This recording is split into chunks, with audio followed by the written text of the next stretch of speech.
साफ साफ संदेश है और साफ साफ पता भी चल रहा है कि इसके लिए कौन 75 साल अपना बनाने वाले हैं सितंबर में। देश जानता है, देश क्या अब तो सारी दुनिया भी जानती है, क्योंकि प्रधानमंत्री जी सारी दुनिया में अभी होकर आए हैं, 5 राज्यों में, देशों में होकर आए हैं।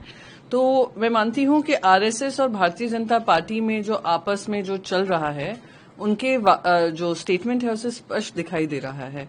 और 75 साल का जो एज लिमिट था, वो खुद भारतीय जनता पार्टी ने जब सरकार बनाई थी 2014 में शुरुआत की थी, जहां पे जो 75 साल के ऊपर थे उन सबको मार्गदर्शक मंडली में डाल दिया था।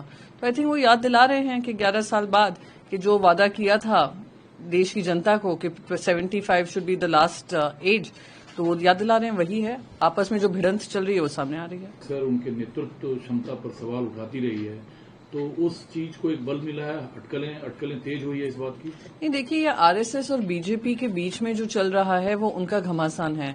उससे क्या फॉल आउट होगा ये कोई किसी को पता नहीं है। पर जो 75 साल का जो नॉर्म था वो इन्हीं ने शुरुआत की थी, विपक्ष ने तो दी नहीं थी, इन्होंने ही शुरुआत की। फिर खुद ही कुछ लोगों को उसमें डाला था मार्गदर्शक मंडली में।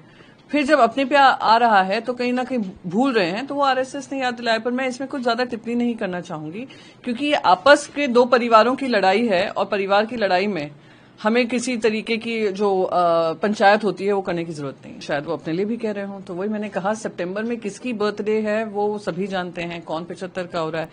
भागवत साहब हों, बाकी कोई हों, उन्होंने कुछ स्टेटमेंट बोला है, उसको वो याद दिलाया है। तो मैं नहीं मानती हूं, जैसे मैंने कहा कि हमें कोई पंचायत करना जरूरी है, वो आपस में ही लड़ भिड़ लें, निर्णय ले लें और देश की जनता को अवगत करें क्या निर्णय है।